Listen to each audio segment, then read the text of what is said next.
Blog Talk Radio.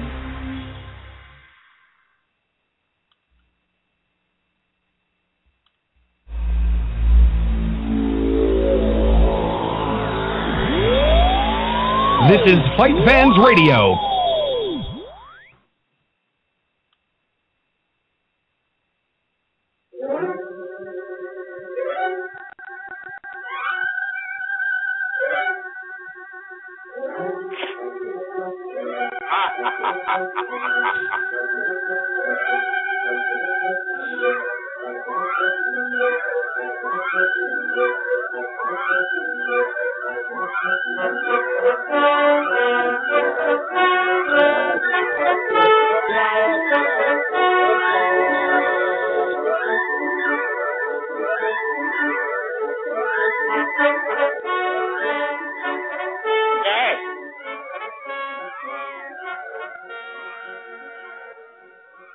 Hello, everybody.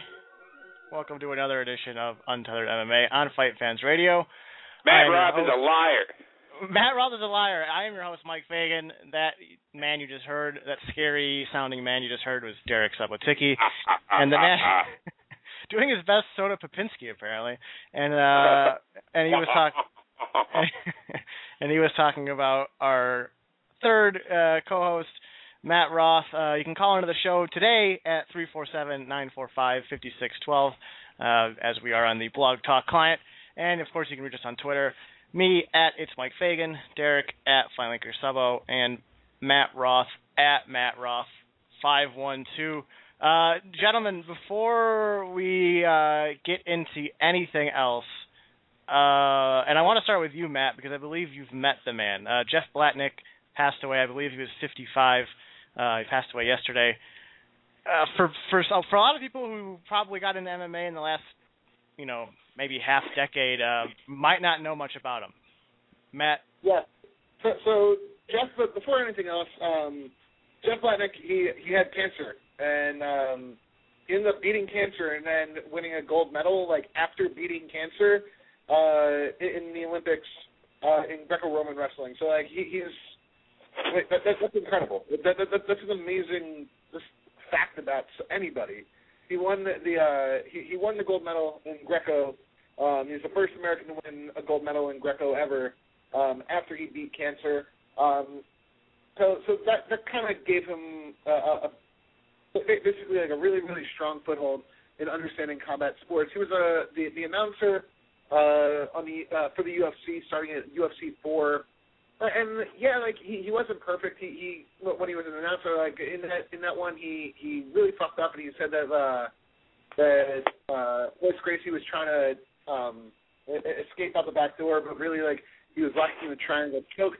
There was just a lot of things that he wasn't a perfect commentator, but he always tried to improve himself. He ended up becoming the commissioner of the UFC. That was pre-Zuffa, and along with I can't remember right now. He basically, along with Big John McCarthy, he wrote the original bylaws and rules for MMA. He was the guy who went to the Jersey Commission and presented and got the sport sanctioned in New Jersey. And so a lot of people didn't know this about the guy. It's really easy to just go oh yeah, he was a shitty judge. He was a great judge, but people just didn't like his judging because he was in favor of the 10-10 rounds and the 10-8 rounds. Jeff Blatnick, he was a good guy when I met him. It was last November that I was allowed to shadow at Bellator. And I posted about it on Bloody Elbow, and for 6 hours I got to pick his brain, and it was the coolest opportunity because. It's one thing if you get to pick the brain of just some Joe Schmo regional judge, but Jeff Blatnick, super well informed guy, and he let me talk about anything. While we were judging, we scored rounds similarly. I really enjoyed just sitting and talking to the guy for 6 hours. I wasn't joking on when I said on Twitter yesterday that he really should be inducted into the Hall of Fame. He did more for Zuffa than anybody who came in after the buyout, and he didn't even work for Zuffa. He's probably the most least recognized, most important person in the sport. Yeah, and I think the one thing that you kind of mentioned there, and it's true too of Emanuel Stewart, who if you watch boxing, he's obviously a big-time trainer and one of the commentators on HBO Boxing. But the same thing with both guys is, almost everyone that you see talking about either one of them has just said that they're just the nicest guys you could have met. Generous with their time, super personal, super friendly. I know Scott Christ of Bad Left Hook said something about Emanuel today that, I've never heard anyone say anything bad about Emanuel Stewart, and from what I can gather from people talking about Jeff Blatnick, that's the same thing. I know my jiu-jitsu coach, he did a lot of jiu-jitsu tournaments and MMA fights in the Midwest, so he ran into Blatnick a couple times, and I had nothing but great things to say about him. And what you said about the Hall of Fame, Matt, I think if Zuffa's going to induct someone like Mask into the Hall of Fame, Jeff Blatnick's pretty much a no-brainer. I love how we just have this dead person that is the go-to for bashing the UFC Hall of Fame. They're going to let that guy in. Well, I mean, it's true. What was that, Matt? It's not even that. If you actually look at impact and what they actually did for the sport, I think you'd be hard-pressed to find somebody better than Jeff Blatnick. Yeah, and especially if you're talking about people that, many casual fans may not know about. Someone, even though he was on television till 2001, which, for a lot of fans is way before their time, but, for guys that, if there's one guy that deserves to go in that you've probably never heard of, it's Jeff Blatnick. He never wanted any media attention. He was just a guy, really. He would be a wrestling coach, a high school wrestling coach. Even now, he was still coaching high school wrestling, and so he'd referee on a Friday night in New Jersey, and then hightail it back to upstate New York so he could be a wrestling coach on Saturday. The guy was a great guy. There's nothing bad you could say about him. Yeah. Derek, is there anything else you wanted to say about him before we move on here? Well, I didn't know the man, and I'm not going to pretend to. Everything that I've heard, just as you have, has been wonderful. Matt had good stories there. So anybody who's willing to give you that kind of time, especially to a fucking nobody like Matt Roth, that's a good guy. What I worry about is when other judges and other people in MMA start to fall off. What's going to happen when Cecil Peoples die? Are they just going to have banners on every website? How are we going to react when it's somebody that we don't like? Dude, that's actually a crazy thing. So I posted the discussion that myself and John Snowden had yesterday, and the first comment was, "Why couldn't it have been Cecil Peoples?" We are pieces of shit as a group. That's so bad. That's so bad. You're just a big bowl of turds. And there are many MMA fans, and probably a small percentage of the total because we are in our internet bubble, but that are just find every other form of low base entertainment. Would never go to a NASCAR race, or even a lot of team sports. A lot of MMA fans shit on those and think they're lowbrow because it's through the ball and a stick. And yet, this is the shit that we think of when somebody that we love dies. Man, I wish it was somebody else. Well, and Derek, you and I discussed this recently, where there's nothing wrong with wishing death on certain people. I mean, certain people, the world would be. Cecil Peoples is not one right, of those. Exactly. That's my point. Cecil Peoples is a judge. You got to draw the line a little bit before judges you don't like. Yeah, Cecil Peoples. Wait, did you just say it's okay to wish death on people sometimes?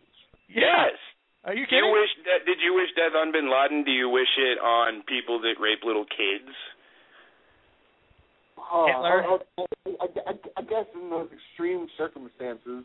But there are people that say, as a principle, you can never root for death, and sometimes it's preferable to life. Well, and even to take it a step further, there's the whole, you should be respectful after someone dies, and that's just not the case with certain people. Certain people I will fart on Andrew Breitbart's grave tonight. But yeah, so we'll leave that discussion right there. And we'll get into more non-MMA discussion. Halloween. Because we got no goddamn MMA. Is the next card? Are we 2 weeks from the next card? You're having your party or whatever this Saturday, so you're not missing anything. But is it November, the first week in November? I'm pretty sure. November 3rd is World Series of Fighting. Oh, well, who gives a shit about that? Okay, then it's 3 weeks. It's 3 weeks to a card that matters. Okay. Because there's, I mean, 2.5 now then, because it'll be the 3rd, but the 10th. There's a Bellator show tomorrow. No one gives a shit about that. Who's headlining?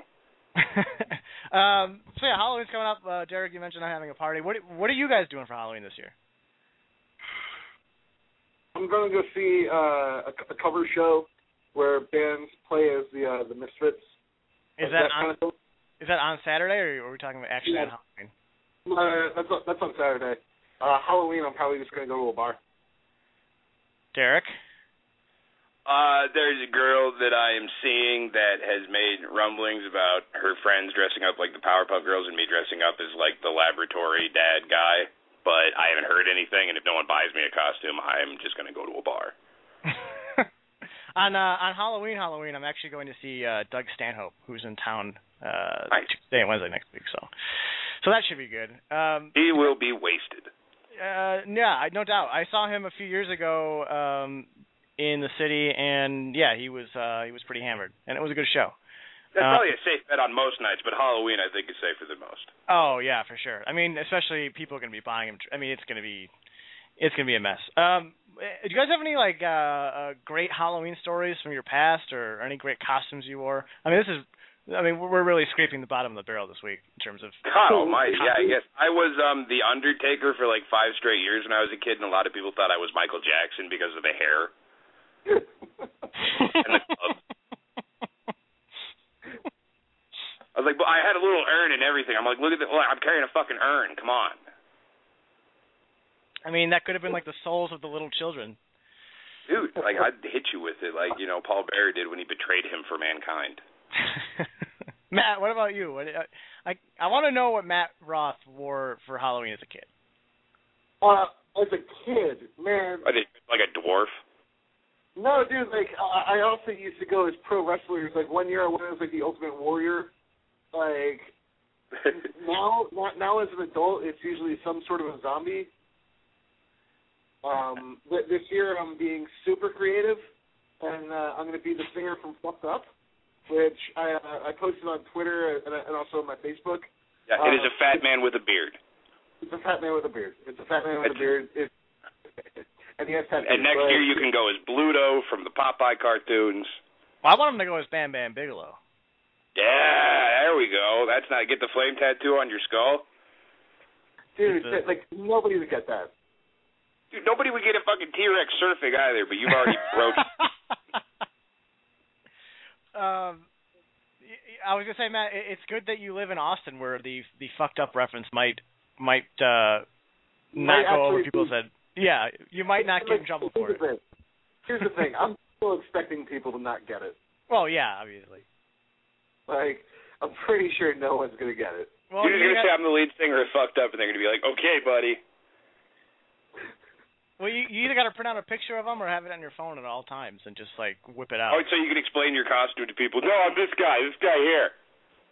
That guy with a microphone. Just my dad's tweeting at me. He said I went as a Teenage Mutant Ninja Turtle as a little guy. I also went as a football player, and that was kind of and a Ghostbuster, I believe, at one point. I want to know what you went as a kid, because parents are fucking shameless. Like when I was 5 years old, I was a prince, and I didn't get a vote in that fucking thing. I was just given a prince costume and told to put it on and go to school. Wait, Prince like with a crown and a scepter and like royal shit, like a royal. I was 5 years old. It would have been better if it was purple rain. Say what? What's the singer Prince, right? Yeah. Purple rain. No, like an English, like a fucking 17th century prince. Oh no, that's stupid. I'm saying the singer Prince. That's cool. No, I wish I would have gone as the singer Prince. That would have been awesome, but I didn't. I actually went as a T-Rex one year. The other JD is tweeting at us. 2 years ago, he went as the Get a Brain Morons guy. the internet picture. Oh, Morans, Morans. That was the quality one. I think it's a Cardinals. He's wearing a Cardinals shirt or something too. Which I think you're pretty happy about, Derek. The Cardinals losing, or you seem pretty happy about it in the aftermath. I didn't really care, but there was a great Twitter account called Baseball's Best Fans, and I think that's their tag, and it's just retweets from like racist, sexist, bigoted Cardinals fans. It is a pretty good account. Say what? It is a pretty good account. I like the idea. And I'm sure you can do it with Boston fans, and I'm sure you can do it with other places, but here in the Midwest, we try to be a little nicer about shit. Wait. Did you just call Colorado the Midwest? What would you call it? It ain't the Midwest, son. Yeah, it's the Midwest. It's kind of the mountain states. We're not the West Coast, and we're not fucking Utah. God. Like the Midwest has a stopping point at some point, right? Yeah, the Rockies. It's between the Rockies and no, it is not. Rowdy. Go look up what the government considers the Midwest. I don't know if the government considers anything the Midwest. I don't think they have like a Midwest district. Yeah, they do. So is Idaho the Midwest? No, that's border state. How are you constantly wrong about everything? I want to go back to what we were talking about on Twitter earlier. I do too, because you couldn't name a better Aerosmith song than "Dream On," no matter how hard you tried. I could. It was that one song that I mentioned. That one song. I can't even remember the name of it. You are so useless. The whole point is that's a great song. The whole point is that Aerosmith sucks, and "Dream On" is not one of the greatest songs of all time. Dude, it has amazing staying power, great lyrics, an all-time riff. You were the It's a great song. And the song you were talking about is "Sweet Emotion." I would say they put out a few great songs, a few songs you can listen to, and a bunch of shit. That's not a bad band. It's a terrible band. It's a terrible band. All right, well, we're going to continue on. Gino wants us to talk about Honda Housey and women in the UFC, and that's actually next up on our list anyway. Basically, Dana White coming out saying that you'll see women in the UFC at some point. From what it sounds like, it'll be sooner than later. But the thing is that for a long time, Dana always said that the reason that they weren't bringing women into the UFC was that the divisions weren't deep enough. And I don't really see what's changed outside of Ronda Rousey being the champion right now. Is that a fair statement? Well, I mean, you'll probably if we had Ryan from Fight Leaguer on here, he'd be happy to tell you about like every woman fighter on the planet. He loves women's MMA. He thinks it's viable right now. But I think the only thing that's changed is that they want to make a splash next year on Fox, and that Ronda's only vehicle and avenue for getting into the public eye is fucking dead. So you got to do something with her. That's basically it. Well, I mean, who do you think they're gonna? Let's say they bring Ronda Rousey and the women into the UFC in 2013, and let's just speculate, like you said, Derek, that they're going to put them on Fox, which actually doesn't seem like a very bad idea at all. Are they going to match her up with Cyborg? Are they going to give her someone that kind of? I think that it's up to Cyborg. If she wants to make 135 and compete, I think they'll give her that fight with open arms. But if she doesn't, then they won't. I think they're done playing the weight game with her. Derek, or not Derek? You're Derek. Matthew. I don't know, man. Like, I'm not a fan of women's mixed martial arts. I think if you followed my writing or my Twitter or my Facebook or text messages or email or just follow me around in person, you'll hear me bitching about it. Or Zynga or Friendster, you know that I just don't like women's mixed martial arts. I just don't think that there's a place for it. And that's not me being an asshole or being sexist. I just don't think there's a place for it when you're having a hard enough time getting people to accept 125 pounds, 135 pounds, 145 pounds, 155 pounds. You're having a hard enough time getting people to accept those weight classes with men. I think if you put women beating the shit out of each other on TV, it would be it could be a huge gaffe. So if I can discern from what you just said, Matt, I believe what you're saying is that women's MMA's place is in the kitchen? Don't put words in my mouth. I have to belong in the kitchen. What I'm saying is that I think that if you're going to try and work women's mixed martial arts, you need to do it on, a Facebook undercard first and see what the reaction is on a fuel show. Something where it's going to be limited amount of people viewing it, and then judged by the general reaction. I think if you go straight into like a headline pay-per-view with Ronda Rousey as the top fight or the co-main event, or even the swing bout, there's going to be real negative impact. But I mean, didn't we already kind of get that with Gina Carano? I mean, isn't that sort of stigma about women's MMA kind of done with? I mean, do you really think? I mean, obviously, being on Fox is a bigger deal, or pay-per-view is a bigger deal than what Gina did on Showtime. But it seems to me like obviously there's going to be people that just don't get into it, and that's fine. But I don't think it's going to be a controversial thing. You know what I mean? I think what Derek is talking about, as far as putting it on Fox, I think that could be controversial. I think that if you put a women's fight in, the middle of a pay-per-view card, and by pay-per-view I mean the five fights that you get for paying $55 or $60. I don't know what it is now. I think it's $55 still. I think that there could be a negative impact and like a negative reaction. If you put it on the prelims, just see how it does there. That's what I'm saying. See how it does on the prelims. If it works and you have a good reaction to it, then try and move it onto the pay-per-view cards. But do you want to see Miesha Tate versus Sarah Kaufman as the co-main event? I don't want to see that, man.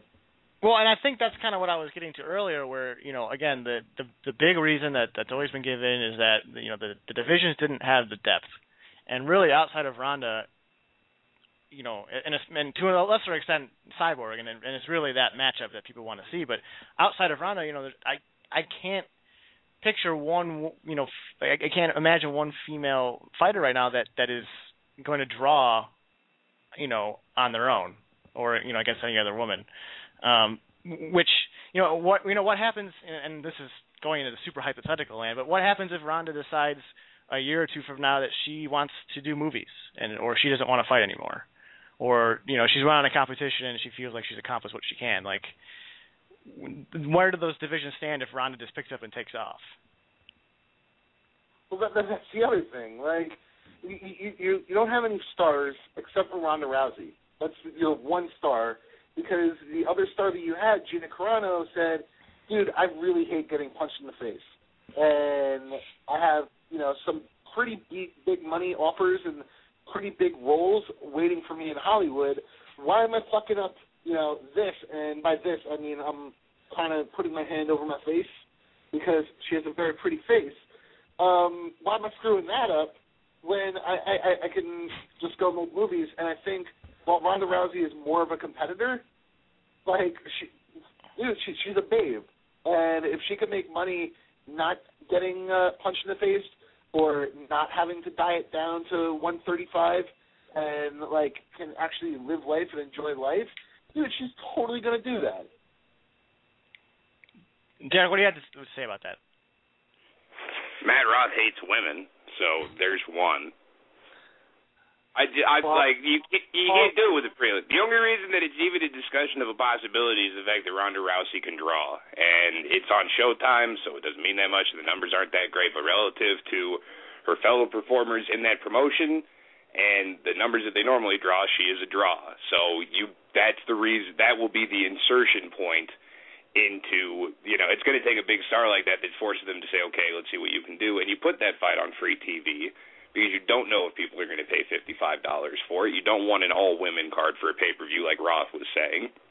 When putting it on the prelims, you don't get an idea of viewership. If you put it on free TV, then you see what the casuals think. You see if you can get any girls that have never seen MMA to glom onto it and get interested.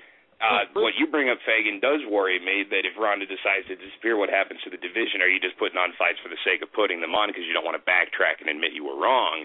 And that's where you see the hesitance from Dana in order to actually start it going, because once you start, you kind of can't stop and say, yeah, we had it, it's no longer good enough, we couldn't sustain it, we're going to get rid of it. They don't do that with divisions.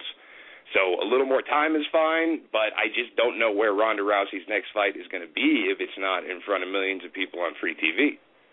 They cannot take that risk on free TV. You don't understand? Do you get that? They can't take that risk on Fox. Well, what risk? I mean, they're going to have a fight. They're going to get numbers for it. They don't have like a big number on Fox that they always have to hit, or else it's a failure. They're looking for something to shake it up. No, they're not looking to shake it up. Like the Diaz Jim Miller show, that was a failure. That was a failure. Nobody was happy with those numbers. Like you don't understand. I'm not sure if you understand that like.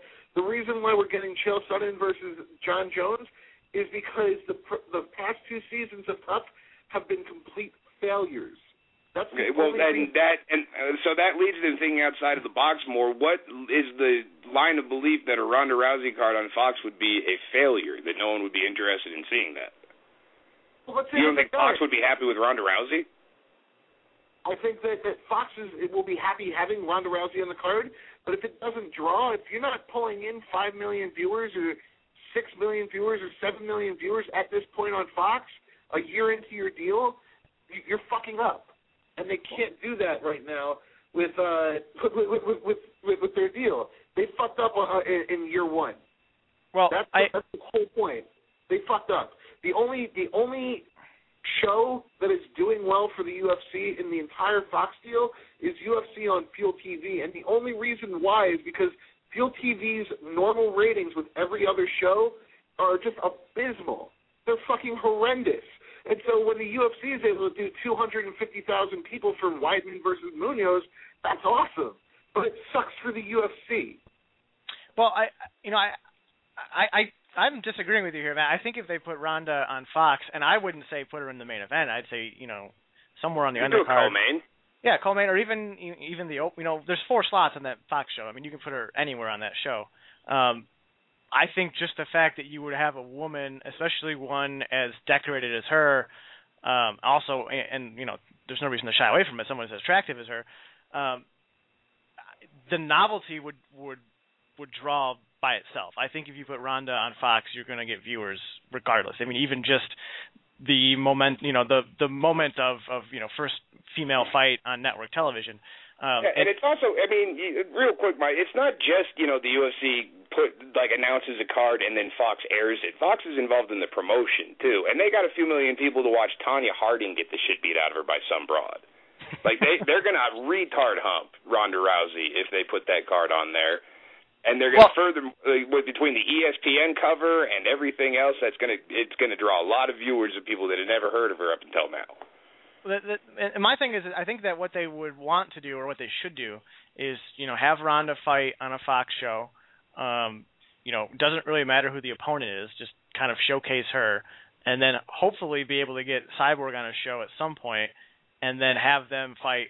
Their second fights in the UFC on a pay-per-view, not a headliner, but on a pay-per-view main card. The problem is, and like I continue to have said, past that Cyborg Rousey fight, assuming that they could put it together, what is there? We talk about this a lot in men's divisions where, either a champion's been dominant for a long time, or in the the lower weight classes where people don't know what's going on really, but it's really hard for me to see past Cyborg what is going to draw, unless Ronda herself becomes a huge draw on her own, and in which case, that's the goal. The goal is to make Rousey a star, and then whoever she's fighting just kind of gets some of that. I mean, with George St. Pierre when he was fighting Dan Hardy, it wasn't a matter of trying to find him an opponent that elevated him. It was just, this is going to do 800,000 buys because GSP's on it, so let's just find him an opponent, and that's what you're going to see for Rousey if she keeps doing what she's been doing. Because it really is ridiculous, beating the best in the world first round, same method, fight after fight after fight, and, she's running out of victims. But you can't punish the whole division for that and say, well, we're not going to give you a fight because we don't see what's in the future. That's not what the UFC needs to do. They need to put on fights and then figure it the fuck out and get the best fighters in the world the best fights possible. The other thing I want to talk about before we move on to something else, and this might come out the wrong way, but I don't think it's wrong in any sense. I don't think it's wrong to say that the level of competition in women's MMA is quite a few years behind what the men's level's at. Now, is there any concern in your eyes, if you're in control or if you're running the UFC, is there any concern about putting on a product that may be considered not UFC level? And we're obviously talking. Even Ronda, to an extent, isn't exactly the most well-rounded mixed martial artist. She's obviously extremely talented, and obviously just the elite woman fighter in the world right now. But that still doesn't compare to the elite men and what they can do. Is there any concern from that regard about putting on a product that is clearly a step below what else, the other fights that they're putting on? Yes, but I still think you got to do it. I don't think that Dana has been too hesitant about it. I think that it's fair to say that I want a division. I don't want you to just put on 2 fights a year because they're the best women fights in the world. I want when there's enough depth there where I can see turnover and I can see people rising and falling, as opposed to just somebody trying to keep on top of this heap that isn't very good. But with Rousey's popularity and, again, the Strikeforce situation, there is no avenue right now for women's mixed martial arts. And if you want to see it continue, you don't want to see it go to fucking Bellator. You want to see it come to the big show. Yeah, I think you have to worry about it going to Bellator, man. We can get into that next if you want. Yeah, what? Bellator? Let's talk about the fact that Zoila Gurgel is fighting on the prelims. Let's talk about the fact that she ain't fought in a year. Bellator doesn't give a shit. There's only one real promotion that kind of cares, sort of, and that's Strikeforce. I'm not counting Invicta because an all-female fight promotion is ridiculous. But, Matt, they do draw, hundreds of thousands of viewers. Oh, my God, so many stream views? They draw millions of streamers. The thing I love about that whole thing is that if they really were drawing that many viewers, they would have a TV deal. Of course they would. They would have sponsors. Yeah, they would be making money hand over fist if they would. It just doesn't make any sense, and that's why there's so much skepticism about the Invicta numbers. Anyway, but yeah, Zoila Gurgel. I read Bjorn Rebney's response to that. He was saying that she's fighting above her weight class because it's her first fight back. It's basically a tune-up fight for her. I have a real hard time getting that upset about it. Obviously, there's the argument that she's a champion of their division and that they should be pushing her on TV, and I can understand that to an extent, especially when I'm assuming the Bellator online stream prelims are even less viewed than the UFC's are, but I just have a real hard time getting that upset about it, especially because it is really just a tune-up fight for her. Is it a tune-up fight, though? Fuck, man. Do the Bellator fights championships even matter? Well, does Bellator... No. fucking Christian Easy answers to simple questions. That's why I'm here. I love that Christian Mpumbu, and I do this too. I love that he's the one guy that when you're just who cares about Bellator, who cares about these fighters, and Christian Mpumbu is always the first guy out of anyone's mouth. That sucks for him, but it sucks for him, but yeah, it's dog. He lost to Travis View. Well, hey, I'm kind of there with Ben Askren at this point as well because I think Jay Heron got screwed in that fight. Jay Heron got fucked. Yeah. We already saw that Hector Lombard sucks in the UFC. Eddie Alvarez, he got beat by Michael Chandler. I love Eddie Alvarez. I think he's going to be pretty decent in the UFC, but he got beat by Mike Chandler. Well, I like Mike Chandler too, but has he fought since then? I think he has. Let me check. He fought Akira Gono in a non-title fight. Oh, wow, Akira Gono. That's a fucking nice progression from beating Eddie Alvarez. What a fucking joke this promotion is. Right. Then you got Joe Soto, who beats Yasir Reyes, and then he beats Joe, and then Joe Warren beats him, and then Joe Warren gets knocked the fuck out by Pat Beautiful. Pearson. All right? Then you got Zach Markovsky. Nice guy. Very nice guy. Then he loses to Dantas. And guess what happens to Dantas? Roth just gets beat by Tyson Nam in fucking Brazil, not in a Bellator show. Let me keep going. Like, Doyle Kershaw, who hasn't fought since Bellator 34. Son, guess what fucking event Bellator is on right now? Like 97. I don't give a shit. Fuck Bellator. Yeah, they're a dog shit, terrible promotion. I can't wait to see what this fucking Viacom alliance does for them. I'm sure they'll just kill and, eat everybody now. Dude, they think that they're gonna have an Ultimate Fighter, like a Bellator Ultimate Fighter. Dog, I don't like watching the regular Ultimate Fighter. Why the fuck am I gonna watch the Bellator one, like a shittier version of the Ultimate Fighter? Why would I watch that? Can you imagine the kind of fighter that would sign on for a Bellator reality show?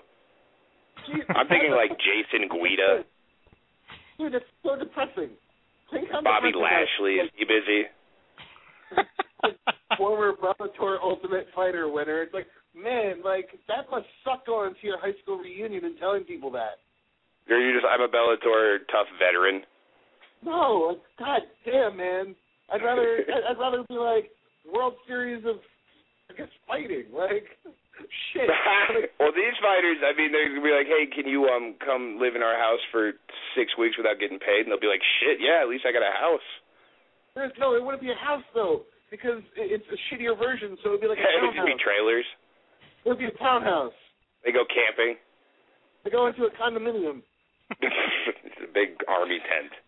So there are two other promotions that we can shit on. And Matt, you brought up one, World Series of Fighting.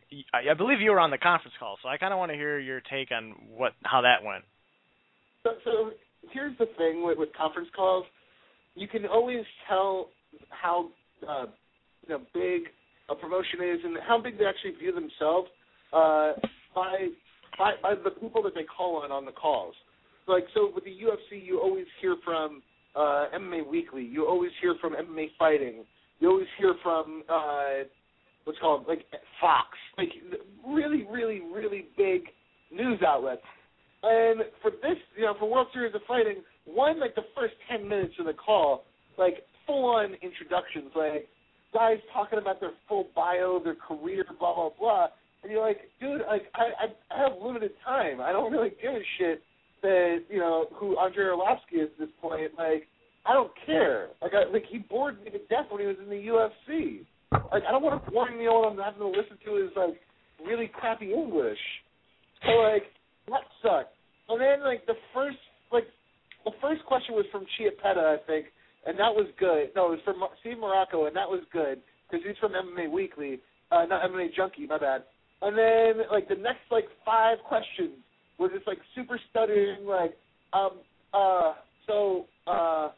can you tell me what it means to be fighting in Las Vegas? Like, dude, spit the fuck out already. Spit it out. And then Eddie Goldman comes on the line.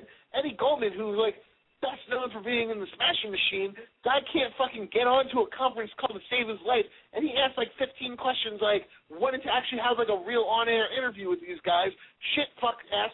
I have to fucking do my work. Like, I don't want to fucking listen to Eddie Goldman. It was the worst call. And, like, fuck. I got nothing, man.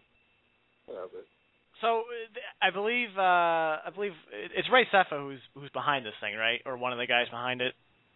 Yeah, Ray Cefa's behind it. I believe he said that they want to run 8 to 12 events in 2013. Is that right? Yeah, it's fucking batshit crazy.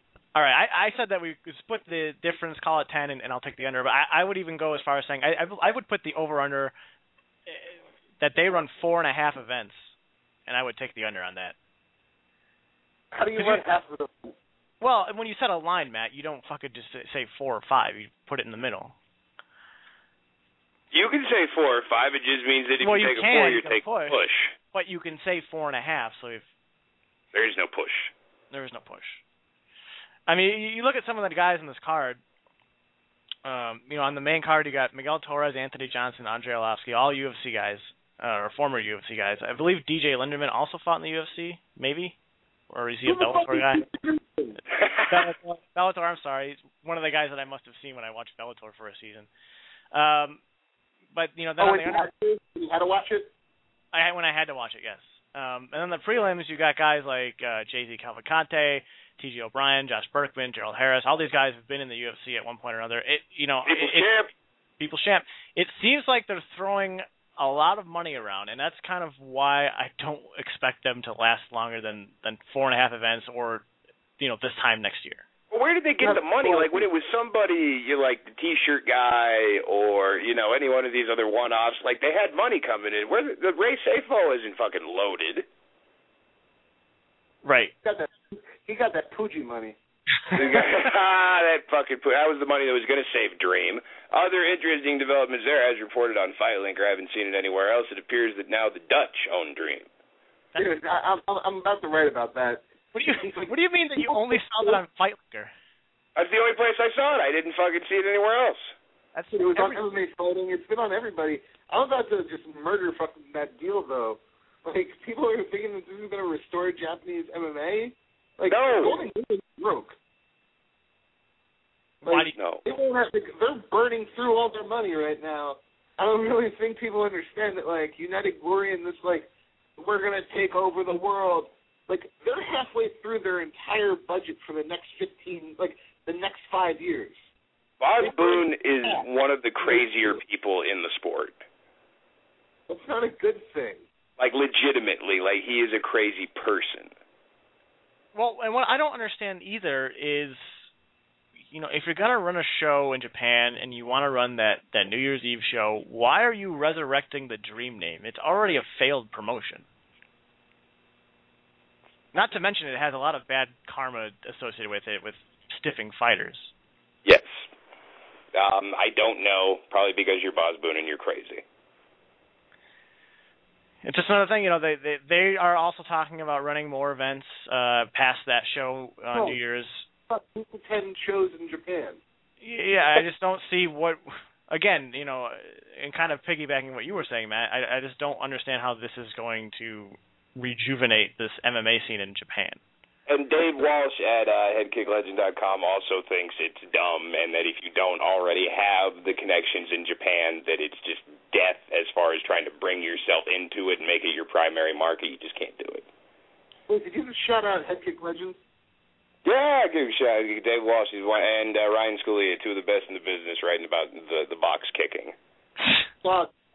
They work for Liver Kick, not Headkick Legend. Fuck. Wow. Yeah, that's blood. You know what happens if you try to go to Headkick Legend now? It takes you to bad left hook, and I don't like that. Yeah, that's no good. No offense to Scott Crace, like, awesome writer. Like, there was no kicking in boxing. No, the kick punching is a fun sport. Is there any doubt that the Dream show is still going to have that Yakuza influence that was plaguing everything in Japan? I don't know. Is it in Japan?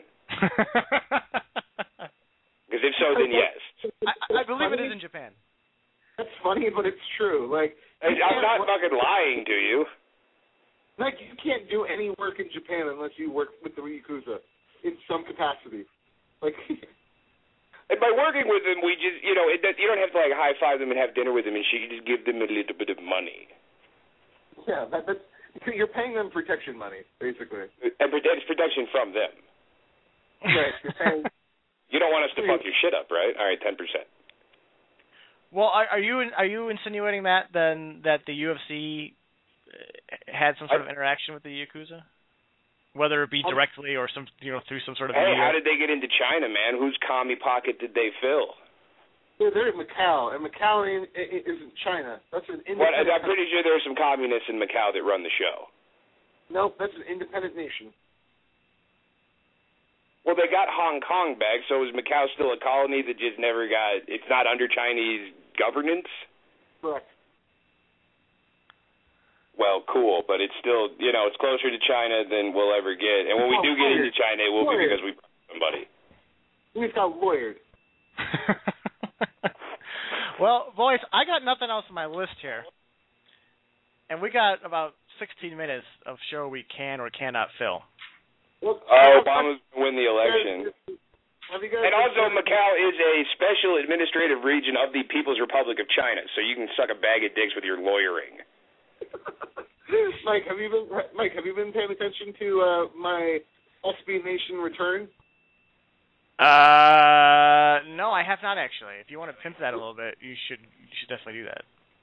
Yeah, so I'm now running the Cade Side Live.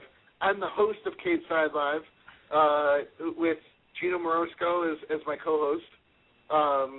And it's just pro wrestling talk. It's the best. I love talking pro wrestling.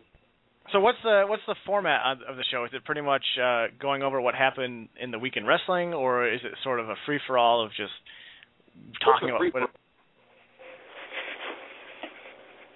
It's a free-for-all. Well, how about you go a little further into it?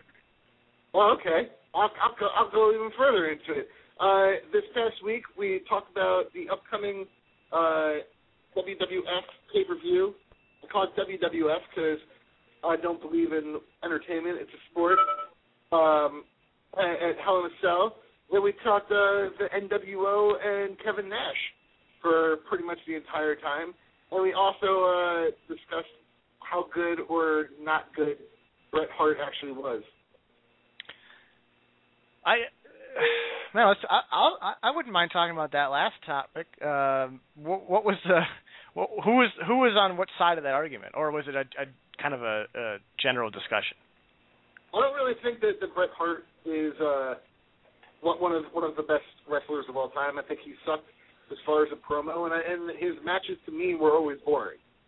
And it kind of stemmed from a discussion or an argument that I've had with Bloody Elbow's assistant editor or junior editor. I don't know what his official title is. Tim Berg, where we have debates on who is better, Hart or Shawn Michaels, and he believes that Bret Hart is the best there is, the best there was, and the best there ever will be. He's Canadian, dude. You have to forgive him that.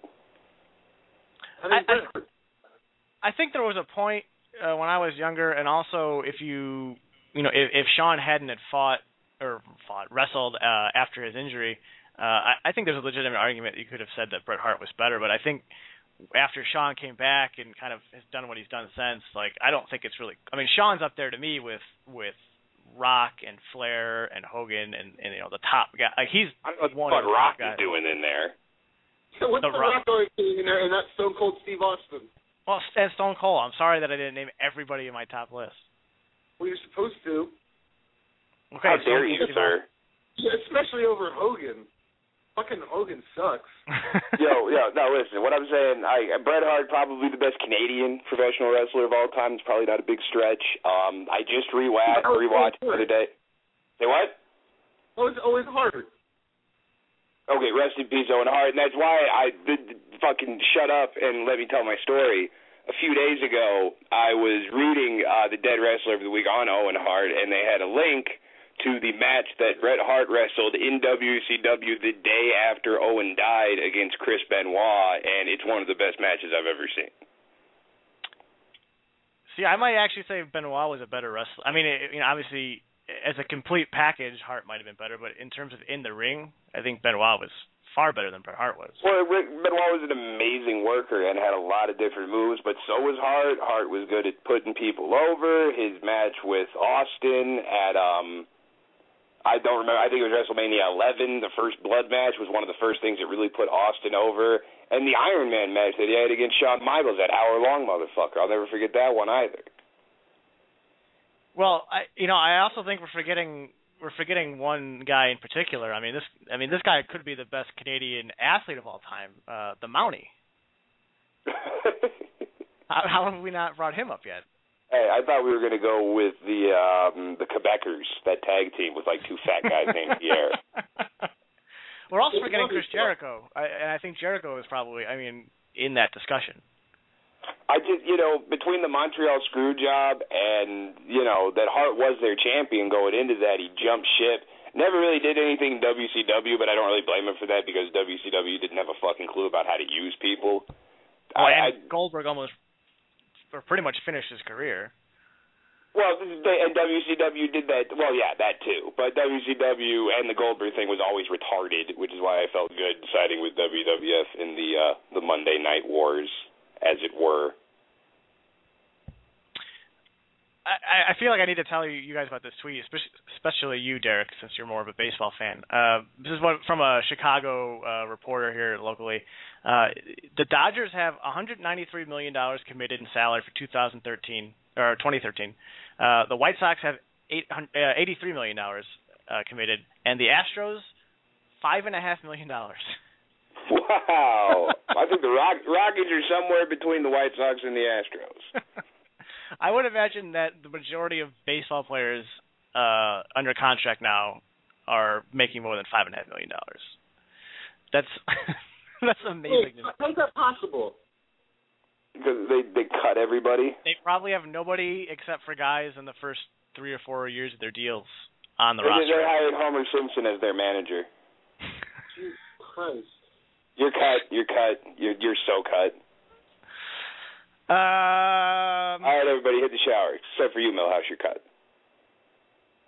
Do you guys want to talk fantasy football trash? Matt, are you even paying attention anymore? Are you coming back? Fantasy football is fucking bullshit, all right? I had the only person in our league over 1,000 points. I have had the best team. I've had the best draft. I made the best picks, and I'm 4-3. Yep, and guess what? I beat you last week. Which was chicken shit. I love that Derek says he had the best draft. He had the number 1 draft slot, so fuck off, man. Well, that means I didn't fuck it up. It's not hard to have the best draft when you're drafting number 1. But I made good goddamn picks. I'm the only person over 1,000 points. We've all played the same number of games. You're in first place in your division. I don't know what the hell you're complaining about. But I should be number 1 overall because it should be cumulative. It shouldn't matter who the random number generator puts you up against every week. There is no defense to be played. It should just be points scored. Sir, there's no the schedule is not randomly put together. Okay, well, I don't care. Either way, it's just a matter of whether or not your roster is up against the wrong roster when it should be about whose roster does the best over the long haul, and right now that's me. Well, I would tell you to start playing better defense. But see, and that's what I'm saying. I can't fucking stuff Marcus Colson going for 4. I was one game that I lost because fucking Colson went for like 40, had the game of his fucking career. I'm up by 25 points going into the night game, and I lose by 15. Well, I mean, here's the thing. If we're going to be talking about anything, what about the fact that I got fucked for the first 3 games because Aaron Rodgers sucked? Like, I also lost a game by 1.5 points because Arian Foster rushed for like 2 yards in the fourth quarter. I got fucked because Aaron Rodgers underperformed. There's no game, Derek, where you lost by 1.5 points. I'm looking at. It was fucking the one I lost to Burke, the Beer Monsters. Yeah, you lost by 15 points. What happened? Okay, he must have had somebody going in the Monday night then, because at the end of Sunday I was down by like 1.5. I'm just saying, Derek. I'm looking at your schedule here. The 3 games you lost, you scored 121, 116, 118 points. Like, you deserve to lose those games. No. What's my cumulative score in the league? Who else is in the 4 digits? Who else is within 40 points of me? Nobody, because you're feast or famine. You're high-powered offense with no defense. Yeah, start playing better defense. I got defense. Eli Manning to Victor Cruz. I have that whole connection there, and it's been beautiful this year. Arian fucking Foster. Decker Gonzalez, who has been the best tight end in the league. Now, Matt, you make a good case. I wouldn't be too upset about where you're at right now. I mean, you started slow, but if Rodgers found his groove, you might win out the rest of the year. Dude, if you look at the projections, you click on projections. I'm sitting pretty at 9-5 by the end of the year, and Romney's tax returns, he's a 500 team. It's just like last year. You start hot and then just get screwed over and over again later on. But Romney's tax returns is a great name for a fantasy football team, isn't it? Not really. There's nothing creative about it. It's fucking fantastic. Way back, like, what else we got here? Injustice Gang. Ooh. Yo, what one beef I got is that Matt Bishop, he has to start setting his lineups. Well, did you see what I posted in the league this morning? No. So what I usually do, and the only reason I didn't do it this year is because I didn't notice it until he started playing me. Because usually guys don't tank, especially in a free league where it's not where it's a redraft league. But normally teams don't tank until the end of the year, and I kind of keep up with it. But what I usually do is I'll take the team over, and what I'll do is, if they have enough players to field a starting roster, I'll just change the lineup so he doesn't have guys starting that are on buys. And then if you need to pick guys up, I pick them up later in the week. So yeah, I'm proposing that. Obviously, I would understand if people said, listen, people have gotten 3 wins out of it. Fortunately, those were all division games, and all 3 of us in his division got wins out of it. But yeah, that's just something to consider. I love that we're talking about this, and there's got to be no one listening at this point. Nobody. No. Yeah, nobody's listening because this is sucks. That wasn't me being funny. I'm saying this sucks. No, this is not fun radio. This is as bad as it gets, folks. This is pretty much us just hanging out at this point. If you're listening, you're probably the number 1 fan of the show. You're probably the other JD. Hello, James. Should we call it? Should we call it here, guys? We got 5 minutes to spare, but should we just call this one? I'm gonna leave. All right. All right. So for Derek, for Matt, and for myself, we'll hopefully see you guys next week on the regular format. Yeah, for the love of Christ. Yeah, whatever.